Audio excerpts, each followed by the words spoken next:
Hi, everyone. Good morning, good afternoon, or good evening, however and whenever you are watching this recording. For this week, in our discussion for our course on purposive communication, I have decided to record our discussion since I am unable to meet all of you for this week due to some very hectic schedules that I have. In fact, um, you already know that I was in a field work in Bacolod last week, and this week I am scheduled again to travel to Bohol for another set of field work, and I'll be staying there for 3 days. So these are these circumstances are very unforeseen. To be honest, I did not expect that I'll be having this set of field work for this week. So to compromise on the the things that I need to accomplish for this week, I have prepared this video recording for us to talk about and discuss the unit in focus for this week. So I hope all of you are in a good disposition as you are watching this video recording, however and whenever you are watching this. Because again, as I have mentioned, we will only be focusing on 3 major units for the final term, and this will be the second major unit that we will discuss. So we are now on unit 7. Allow me now to share my screen so we will start our discussion. The material that I will be using for our recorded discussion for this week is already posted and made available for everyone on our class stream. So if you're able to get a copy of the PDF version of this material that I am using for our recorded discussion this week, please go ahead and get a copy so you can follow through our discussion. If you remember, ladies and gentlemen, 2 weeks ago, we were under several fun tasks. Although it's a bit hectic, it's a bit tedious, it's a bit pressure bounded and time bounded, pressure driven and time bounded, in fact, because all of you had undergone a modified impromptu speech task. And I'm very happy to see that all of you were able to do it well. And some of you, however, have things to work on, things to improve on, but I'm sure that you have pondered on the mistakes that you made last week and you promise to yourself that you will do well in the coming tasks that we are set to have in the coming weeks. Now, this week, ladies and gentlemen, we will drive away from the various purposes of communication.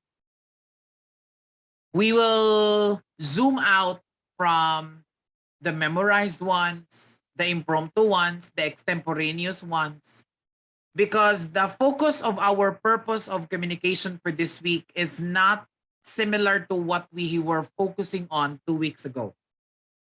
This week, we will focus primarily on how do we communicate in a professional environment.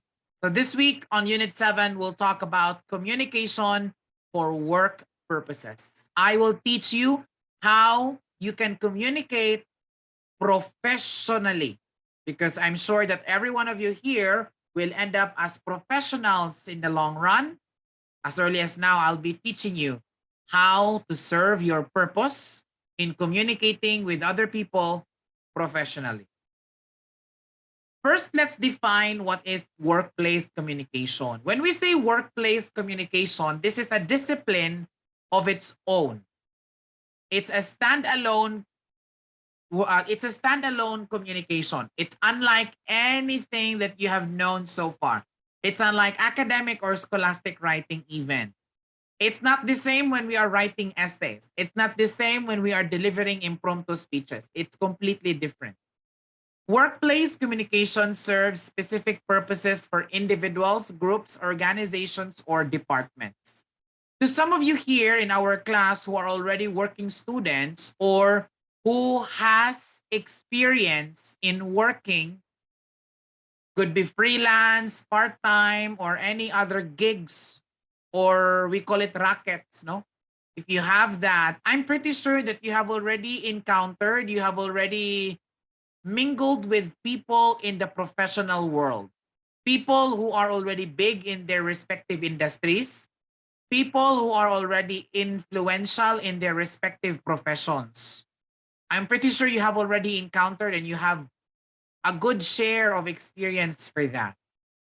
So please know that workplace communication is not the same with what you have learned so far, with the speeches, with how we write the academic papers and whatnot. It's completely different.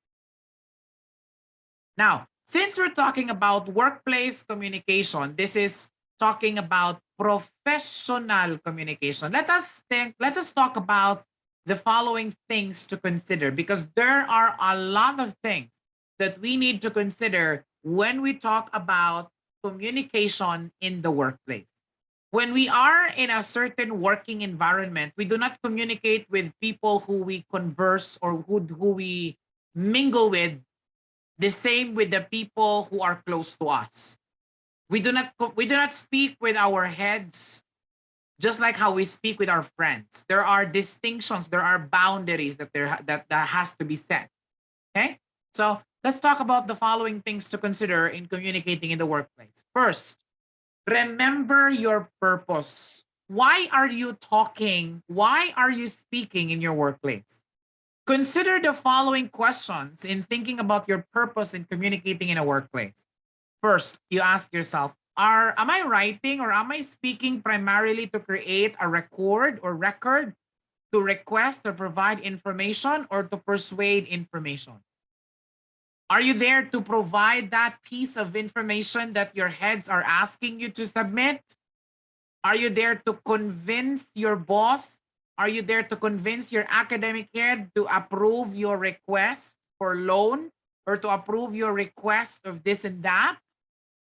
Or are you just there to set the record straight? If you know the answer to that, proceed to number 2. What am I trying to say? How am I going to say it? If you're there to provide information, how are you going to tell that information? If you're there to persuade information, how are you going to tell that to your head, to your boss, or to whoever you're speaking with? Know your purpose, because you do not open your mouth, you do not speak in a workplace if you don't have a purpose. 2, you need to know your audience. Now, your audience does not limit to 10, 15, 20 people. This can also include one person in particular. In knowing your audience, when communicating in a workplace, consider the following questions. 1, who will read what I have written? Kinsay mo basa sa imuhang email? Kinsay maminaw sa imuhang isulti?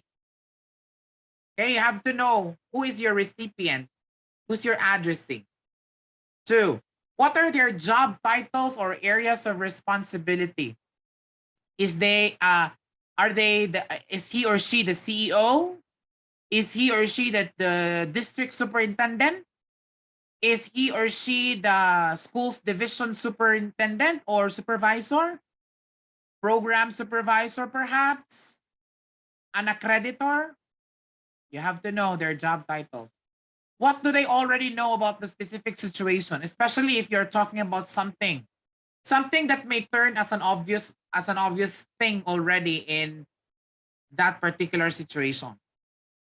For instance, you're talking about an issue, or you're talking about a topic or a matter that is not a new thing to the audience who you're talking or communicating with. You also need to know that. 4, why do they need this information? Why is it nga kailangan man jud nimong i-send na nga email? Nganong kailangan man jud ka moadto sa opisina sa imong head para makigstorya ka ana niya? Unsa man day rason, no? Gipangayo ba na sa imuha? Is it something that is expected from you? No? You have to know that. What do I want them to do as a result of receiving it? Are you expecting a response from them? Are you expecting a reply from the email that you sent to your heads? No? If you are expecting an email, please state that in your email that you are hoping for a positive response. What factors might influence their response? Could it be that your tone of your voice is a bit unprofessional or not suitable for the approach that you're making in your communication? Are you trying to infer on something or imply on something that might influence their response? You have to know these things. Maybe this doesn't make sense to you for now, especially those who have no experience in working yet.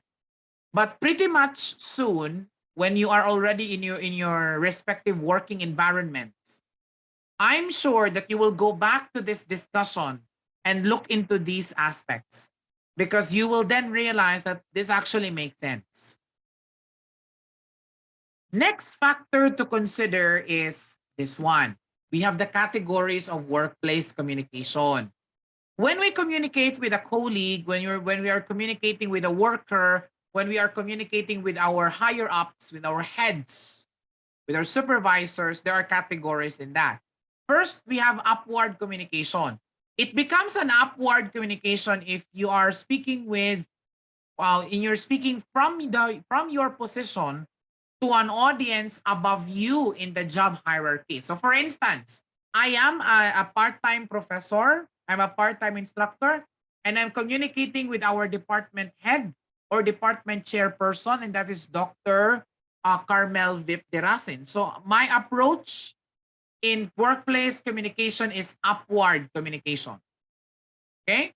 Regardless if I'm sending an email or speaking to her over the phone, my approach is upward communication. Another example is a response to a letter from your manager. So you're sending an email or your manager is sending an email to you and you're going to respond to that. In contrast to upward communication, there's downward communication. This is from your position to an audience below you. So if I am a teacher, if I'm an instructor, someone below me could be like a student teacher or a personnel, could be like that, no? Because the in the hierarchy of the job description, the student teacher, or how do we call this? The personnel in the school becomes one lower than my position. So I'm speaking to them. If I am communicating with them, my approach would be downward communication. Example is an oral reminder to a trainee. So if I am a trainer, then I have a set of trainees here in front of me, then I'm speaking to them using downward communication. Another is the lateral communication. This is between you and an audience within your level of hierarchy. So basically, your colleague or your co-worker. Okay? Example is a phone call that you get to or from a co-worker you are collaborating with. So for instance, I am a part-time instructor. I am also collaborating with another part-time instructor in CNU. So I am using a lateral communication. The contrast of lateral communication is outward.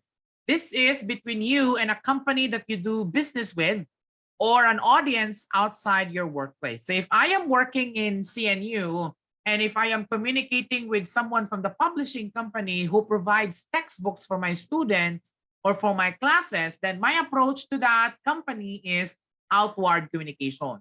Example would be a letter of inquiry addressed to a supplier regarding a delivery to your office. Now, you may be asking, sir, which of these categories are considered formal or informal? Basically, upward, downward, and outward communication are technically considered formal. In lateral communication, you have the discretion because you're speaking with a colleague, you're speaking with a coworker. You can be formal here if there is it's necessary for you to be formal with your colleague. If it's just a fun time or outside work hours, then you can just be informal with them. Okay? So these are the categories of workplace communication. I'm sure that all of you will be finding yourselves also doing these categories in your own respective working environments. The next thing to consider in a workplace communication is tone. This one I'd like to bank in more. Tone is important because it will set how you how your target audience will accept what you're trying to say. You do not have to sound tough, demanding, or condescending in your discourse, especially in sensitive subjects or issues. I have experienced this before. Let me share this with you. Um, I had this experience that I was speaking with someone higher than me. I'm not speaking about my experience in CNU, but in my other work commitment, the one where I do my field work. Because that's not for my CNU work, manggod ka ng field work nako. That's for my other work commitment, which I work full time, since I only do this part time. Now, in that experience, I was just um 2 to 3 months. I was very new to the place. I was new to the workplace. And I don't know my way around. I'm still trying out my way around. Because again, I was new. And then there was this instance that I was speaking to this someone higher than me. And I did not know that this person is actually big of a deal. His influence is way higher than what I knew.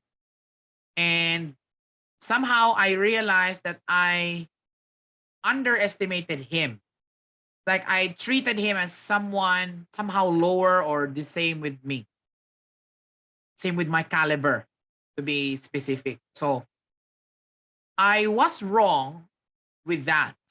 Basically, I was wrong. And what happened is that on my way to discovery that I was wrong, I had to undergo a very embarrassing situation that my name was sent to the higher management because this person who is higher than me is questioning my existence in the workplace. Why am I there? Why am I hired in the first place?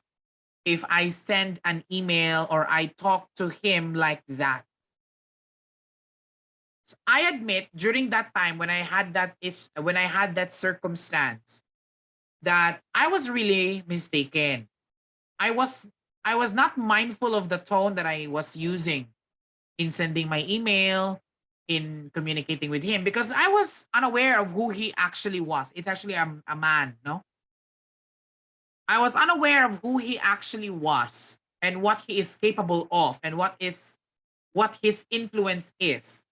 Because I was new to the workplace. I was finding my way around. So he called me out. He called me in the middle of the night and he cursed me in over the phone. No? He was cursing. He was all the curse words that you can think of. No? Tanan, ng gawas. And he was calling me like 11 o'clock in the evening. And I admit that I was wrong during that time. So I had nothing less. I had nothing else to do but to apologize. So I was somehow mentored by our head that in cases like that, you have to do this, you have to do that, you have to be mindful with this, you have to watch out with that. So eventually, I was able to learn my way around and I was able to be extra mindful of the tone. I'm really big into this tone, tone of my voice, and tone of my workplace communication. Because not all people that you converse with, not all people that you communicate with, they're not actually there to help you out, to be a friend of yours. So you have to be very careful with your tone. Okay? You have to always be respectful. You have to always simmer it down. Start with a very respectable, and how do I say this? Respectable and somehow not boastful or rude or sarcastic. Okay? Let's try to avoid that kinds of tone, especially when we are writing emails. When we are writing emails, we're writing proposals, we're writing lesson plans, we're writing reports. We don't do that. We don't do a very condescending or sarcastic approach in our tone. No, let's keep it respectable, professional. Now, Searles in 2014 provided the following approaches to workplace communication. Your workplace communication, the way how you converse, the way how you communicate, can either be writer-centered or reader-centered. If you follow the writer-centered, you would have the following approach like this. You will be speaking or writing in a form like this. I would be happy to assist you with your concern. We will send you a copy of your request. I am happy to inform you, things like that. It's all about you, how you feel, how you see it, how you perceive it. Now, there's another opposite to that. We have the reader-centered. In here, we are considering the feelings of the reader. We are trying to match what we feel and what we want the readers to feel, what we want readers to perceive. So you can say, instead of I would be happy to assist you with your concern, if you would like to be more polite, you would say if you have concerns, I would be delighted to assist you.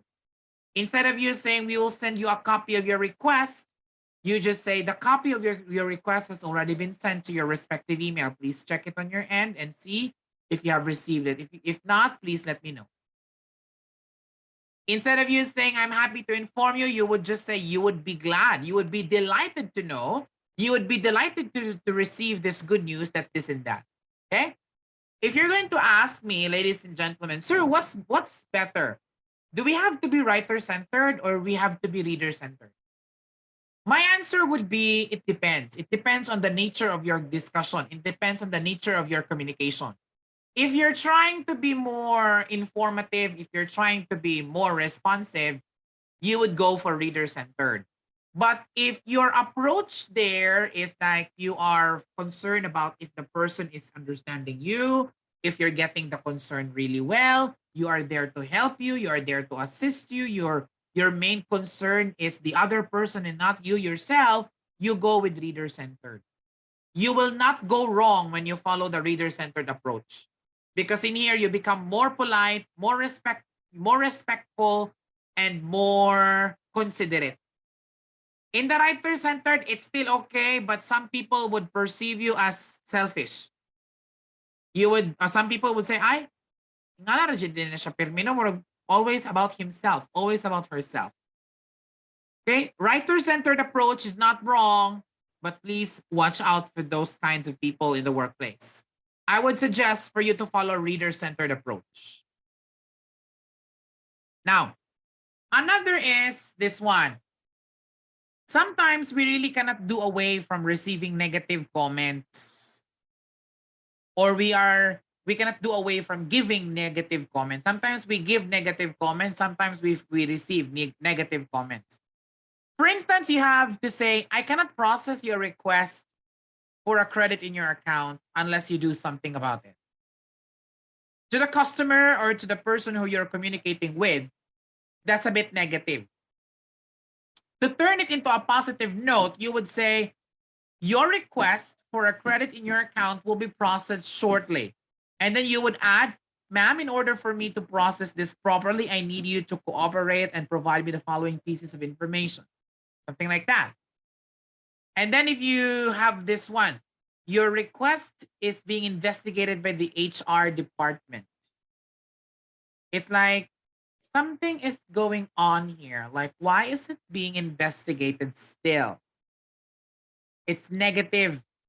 It's something that doesn't sound well. Something that would raise the eyebrows of the person who you're communicating with.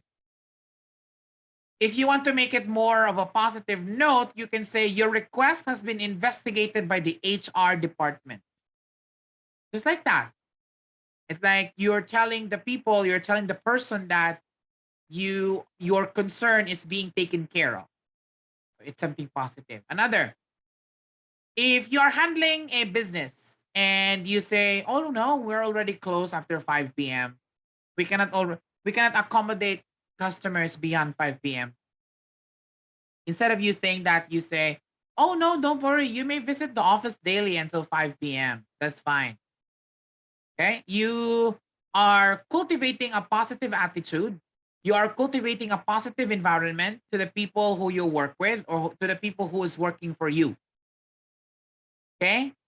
Like I have always been saying in the past sessions, the world is already negative. Too much negativity in the world already.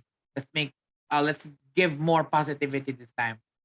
Another example, negative comment. I advise that you wait for our call regarding your concern. That's a bit anti-person. Like, paghuwat diha oy. If bisayon pa nino, paghuwat diha oy. Tawagan ra ka namo. No, maldita ra kay tanan. That's very negative, no? Make it positive. Please be advised that you can expect a call from us regarding your concern. That's a bit positive. The note is very positive. The energy, the attitude of saying it is very positive. Okay? Watch out for these lines. Turn it from negative to positive. By the way, ladies and gentlemen, if you have questions or concerns, please do not hesitate to comment your questions on the class comments from this post, or you can course it through our messenger group chat. Next, another information that CERLs in 2014 provided are the workplace communication ethics. Workplace communication will fail the ethics test if it is corrupted by any of the following tactics. Remember, workplace communication ethics, it has to be professional all the time. And that ethics will be broken if the following will happen. One, suppression of information. What does this mean? It means that someone is trying to intentionally hide or change the information that you have, to sabotage what you know, to manipulate what you have. That's suppression of information. For instance, you were given a response by your principal about the proposal that you have for your school. But the proposal or the approval was overheard by your colleague. And your colleague is very hateful of you. And your principal tasked this very hateful colleague to tell you about the good news. So your very hateful colleague intends not to give that piece of good news to you because of his or her hate towards you. So he intends to suppress the information. She wants to hide it from you and think of other ways to ruin this moment for you. That's suppression of information. We never hide very essential and informative pieces of information in the workplace. If there's a need to disseminate a piece of information in the workplace, please, by all means, give that or disseminate that. Falsification or fabrication, very common in the workplace. Karabitaong pirmahan lang, usbon ang statement, pikion ang documents. Very, very common in the workplace. No? Especially if the workplace is very abusive or the workplace is not conducive for the working environment, the workers, the people would commit such crimes. Falsifying documents, forging signatures, fabrication of statements. That's a big no-no, and this will break workplace ethics. Overstatement or understatement, kani uso kanis mga chika-chika sa mga eskwelahan. All of you will be future teachers. I'm pretty sure about that. Once you become a teacher, ladies and gentlemen, I would like to give you a fair reminder. You are Gen Zs. I am a millennial. You are a Gen Z. Now, when you work in your respective schools in the future, may it be public or private, please remember to always be careful. Be careful of the old teachers. Be careful of other teachers who is not your age. Because these teachers will always have something to say about you. Either that teacher will start rumors about you, say something wrong about you, or do something bad against you. take it from me, who has experienced all of this. I was teaching in a Catholic institution for 3 years. I was a bear witness to all of this, knowing that I am a millennial, a very loud, proud, intelligent, outspoken, and enthusiastic millennial. And who do I work with? I work with boomers, old teachers, teachers who are closeted, teachers who are close-minded, pessimistic, very religious, but very evil. No? Be careful of these people, because these people will overstate or understate what you know or what you are about to say. Mayroon ka nga kanang, for instance, I'll give you an example ha. You receive a text message or a chat from your head, and then you said something. Hala, ma'am no, nga na din na ma'am no. And then nga na nga klase nga tono, they will pick it up from you.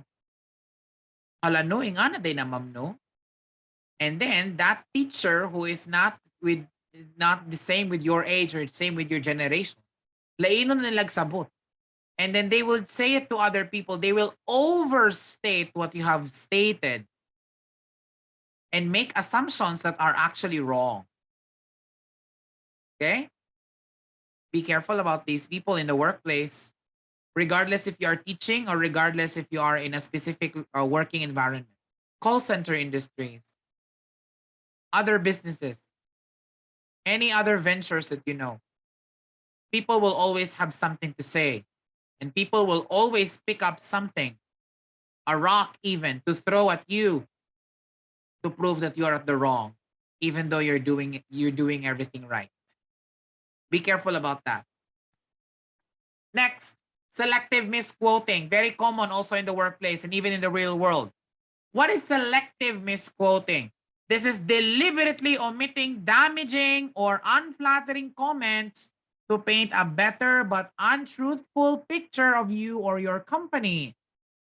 This is also misrepresenting numbers, increasing or decreasing numbers, altering statistics, or omitting numerical data. Basically, we call them as splicing.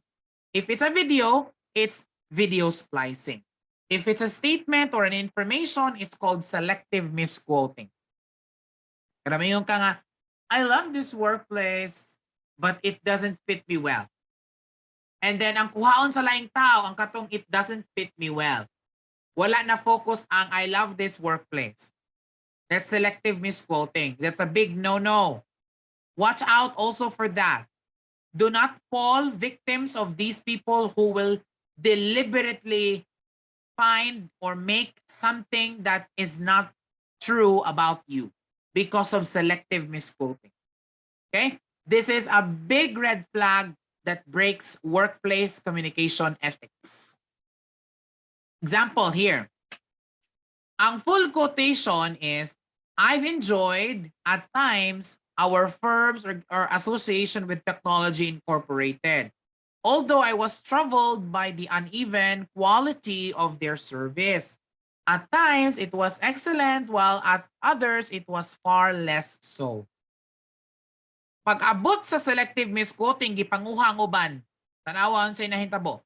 I've enjoyed our firm's association with the techniques. The quality of the service was excellent. Even if there are negative aspects said during the full quotation, but it was taken out. Mura siya gihagpatan kung kamunggay pa. Gihagpatan, gikuha ang mga yellow ng mga dahon, gipabili ng mga green ones. That's a big no-no. Okay? Watch out for this tactics. Very common in the workplace. Hanipod, subjective wording. This example that you see on your screen right now is an example of subjective wording. What you see is actually not the same with the other. Okay? You look at the picture, it looks like number 6, but in the other's perspective, it's 9. Just like in the workplace communication, if you're wearing something, if you're doing something, others might not perceive the way things that you perceive it. It's subjective wording. And take note, some people would use this tactic to ruin you. Some people would use this tactic to make something against you. And this is a big red flag, another big red flag for the ethics in workplace communication to be ruined. Please be careful with this tactic. Conflict of interest. Kanang maingon ta nga, ay mag-akulay buhat si mong lesson plan di. Kay uyab bitaw ta. Uy, you cannot do that in a workplace. Ha? Pretty much soon when you'll be teaching, makakuyab niya mo mga teachers rapod. Ang akong matubag, number 1, sana all. And number 2, very wrong. Very wrong kayo, ha? Do not do that in your workplace soon. That's conflict of interest. This one, withholding information.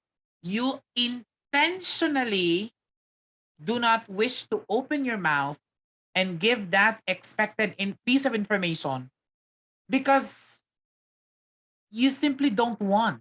You don't want others to be happy, or you don't want yourself to be involved. And that's actually another red flag in workplace communication. May ka nga, ay, wala ko kabawa na, oy. Sorry, wala ko kabawa na niya. That's wrong, huh? Very, very, very bad to develop or cultivate in a workplace communication. Please be careful about that. This one also is plagiarism. Ka-common ani oy. Research papers, mga teachers, reports, no? Very simple reports. Kopyahon gihapon sa internet. Kopyamos recados, no? Palihog lang. You are normalites. You will be teachers in the future. You will be in your respective working environments. Do not be agents of misinformation and do not be agents of a rotten education. Learn to acknowledge your sources whenever you are making reports, you're making documents, you're making lesson plans. Please avoid plagiarism. Okay, those are the very common tactics that would break the workplace communication ethics. I hope all are clear so far. Once again, if you have questions as we are going through this recording, please let me know by commenting your questions on our class comment or send it through our messenger group chat. And I would be very happy to accommodate your questions. Let's have the next aspect of our communication for work purposes. Let's learn about business letters and how to write them. I'm sure that some of you here have already experienced how to write business letters. Those who were able to send proposals, those who were able to send application letters, those are examples of business letters. What is business letter really? According to Nordquist in 2017, business writing refers to memorandums, reports, proposals, emails, and other forms of writing used in organizations to communicate with internal and external audiences. Business writing is a type of professional communication, also known as business communication and professional writing. This explains why we need to include the discussion on business letter writing for us to learn about communication for work purposes. Again, business writing refers to forms writing in organizations to communicate with internal or external audiences. That's business letter writing. Musura et al. Mentioned this in their work. Writing business correspondence, like letters and memos, is a skill or potential that must be developed and possessed by a person regardless by his work, profession, or specialization. I cannot, in my best conscience, let you finish this course if you do not know how to send an email or write a business letter. Okay? So, together this week, let's learn how to write business letters. What are the parts of your common business letters. Your business letter should start with a heading. Your heading includes the return address and the date on the last line. Your address should be the one in your heading. And then the date for today. After the heading comes the inside address or the recipient's address. This is where you're going to write the name to which the letter is written for and addressed to.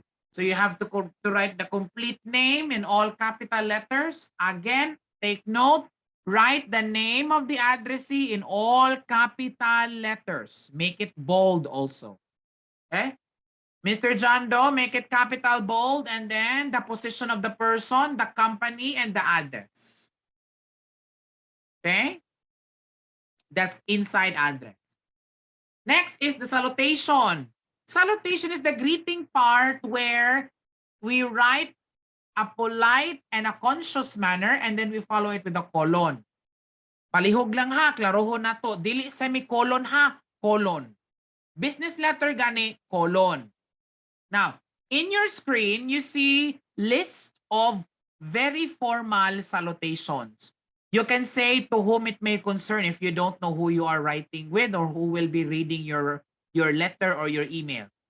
You can say, dear sir or madam, if you are writing it with specifically to a man or a woman, but you don't know their names. You can say, dear Mr. Smith or dear Mr. Last Name, if you have the name of the person.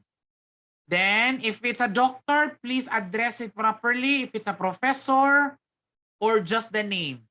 Pero sometimes, if you are just saying, dear Mike Rama, no? Murag dili kay siya formal. So, para safe, dito ta sa dear Mr. Rama, or dear Dr. Rama, or dear Professor Rama, then colon. Okay, this list contains very formal salutations. Nabutay less formal. If you're writing a friendly letter or any other forms of letters that doesn't need formality, very much formality. You can say, dear colleagues, dear Mary, dear John, if you are already friends with the person who you will be writing with. Okay? Next to salutation is the body of your letter. This contains the main purpose of your letter, the very reason for your writing. The body of your letter is very important because this is where all of the things that you need to discuss must be stipulated, and it should be straightforward, simple, and coherent. Okay, di kami nga nga, dear Mr. Pulana, greetings. How are you? I would like to borrow money from you.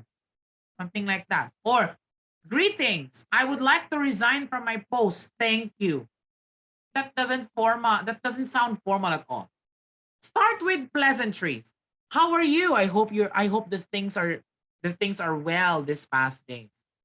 And then start with an introductory statement or introductory paragraph. You talk about the background of why you're writing this letter. For example, you have a proposal for this company and your proposal is very interesting to consider. So you start your proposal letter with salutations. Dear Mr. This, dear Mr. That. And then greetings of peace and prosperity. And then you start with the introductory paragraph. As part of our chu-chu-chu, it is our goal chu-chu-chu-chu-chu-chu. And then the next paragraph, in connection to this, I'm writing this letter to talk about or to present to you or to discuss with you chu-chu-chu-chu-chu. Okay, Ana, dili kay, greeting, I would like to present to you this. Mura makag na nagpagtaw. No? Wapagani ka nakasold sa gate, wala gisagpa na nimo ang tao. Okay? Start with something very light that would give you the background why you are writing this letter. The recipient, the addressee should know why. Ano nagsuwat man siya na ako? Ano yung purpose niya? Eh? Remember ha, purpose. Ano nagsuwat man siya? Basta basahon niya, okay. Para di ay ni sa kuan, ana. Tumunay nag-propose siya, ana. Okay? Ang ana ang atong body of the letter. And then we end the letter with You say, I hope that this merits your request, or I hope this is a very interesting proposal for you. If you have questions, please let me know. I look forward to your response on this matter. Diba? Ana, complimentary close. And then, yours sincerely, sincerely yours, respectfully, sincerely. These are very formal complimentary close. Napod tayo less formal. May yung kind regards, warm regards, best regards, regards, no? Mga less formal ni siya. Okay, these are examples of our complementary closing. Kani, pinaka-informal na dyan yung ka-best. No? Cheers! Diba? Pretty pagka-informal. You do this if you're sending an email or writing a business letter with your friend. But if it's not your friend, then please stick to the formality of it. That's complementary closing, and then you end it with your signature block. This is where the name of the sender is written on the first line. Excuse me. Then the position on the next line, and then do not forget to put your signature above your name on it. Just like what you're seeing on your screen right now. That's a signature block. Now, those are the parts of the business letter. Here are the formats. We have 3 common formats. I think you know this already. The block format. This format positions all the parts of the letter to the left side, single-spaced and justified. Yung tag-block format, tanan na sa left side. Tanawa kung unsay naa sa inyong slides karon, tanawa sa inyong screen. That's an example of a block format. Yung tag-modified block format, all parts of the letter are tabbed on the left, single-spaced and justified, except the heading and the closing. Na sila sa center or na sila sa right side. Kaning nasa imong screen, this is an example of a modified block format. Kani siya semi-block format siya.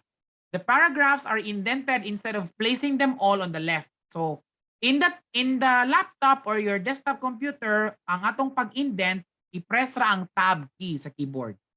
Heading is on the center, and the date can be replaced. Sorry about the typographical error.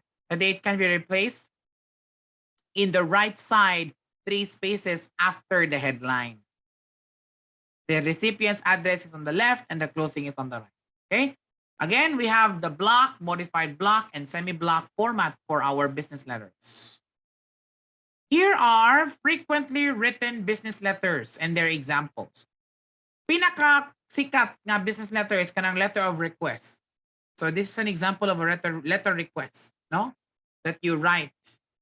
A sample construct of letter of request. Another is letter of inquiry when you're asking for something. Basically, you're just going to inquire something. From the name itself, inquiry, acquire. We also have acknowledgement letter, that you are acknowledging something, that you received something, that you have this, you have that, no? And then we also have letter of complaint, very common example of a business letter. And then another example of letter of inquiry. And then I think this is the last line. Here are my final words. How can we ensure an effective communication in the workplace? First, you have to include everyone. Acknowledge all people present. Make sure that communication lines are always open. 2, listen and show empathy. Okay? Lahi itong sympathy, lahi po itong empathy. Empathy is for yourself. Sympathy is for the others. Communication is always a two-way process. You know that already. And if you don't listen and you don't encourage dialogue with other party, no job or person can survive for a long time.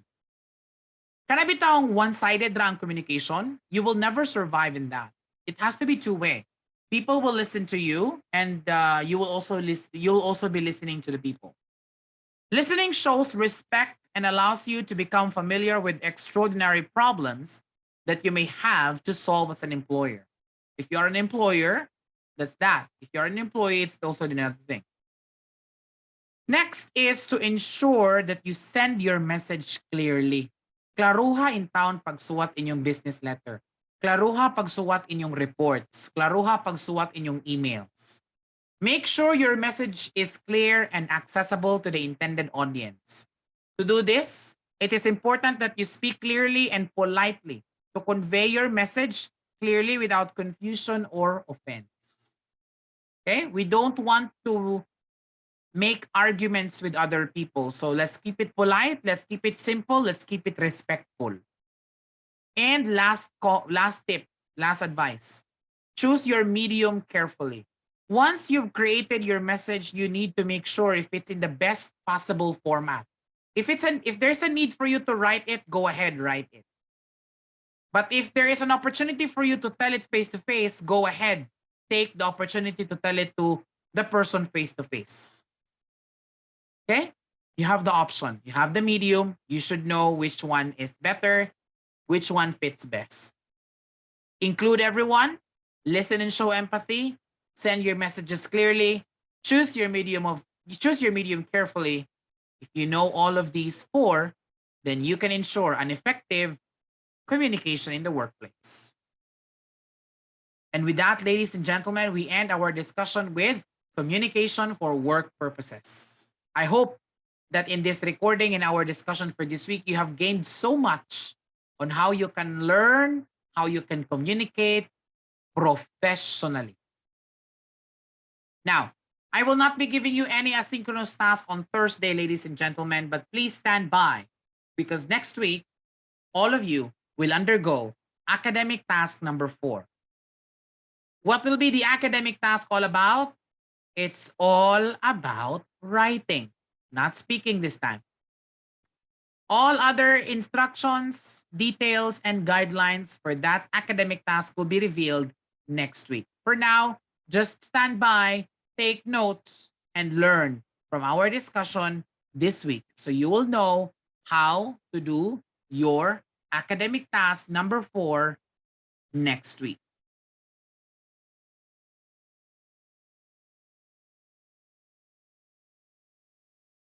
All right. You just stop the sharing. Okay. So I hope that all of you have learned so much in our recorded discussion for this week, all about communication for work purposes. If you have questions or clarifications regarding our discussion this week, please do not hesitate to reach out to me on our group chat or comment your questions on the comment box or the class comments posted for this material. And I will see you all next week. Further announcements, reminders, and instructions will always be coursed through our messenger group chat. Thank you, everyone. Amping kamong tanan. See you all next week.